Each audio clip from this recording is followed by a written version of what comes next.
এবছর শুরু থেকেই যথেষ্ট পিছিয়ে ছিল বেঙ্গালুরু এফসি।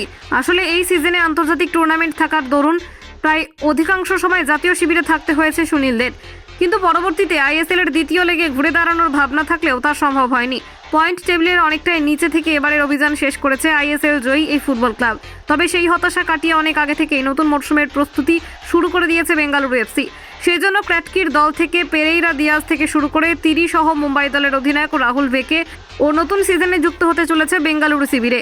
তাদের উপস্থিতি নতুন সিজনে অনেকটাই শক্তিশালী করবে আইএসএল জয়ী ফুটবল ক্লাবকে। আসলে এবছর সিজনে চোট আঘাতের মতো যথেষ্ট ভুগিয়েছে দলকে। সেই সব কিছু থেকে শিক্ষা নিয়ে নতুন মরশুমের জন্য প্রস্তুতি শুরু করে দিয়েছে বেঙ্গালুরু।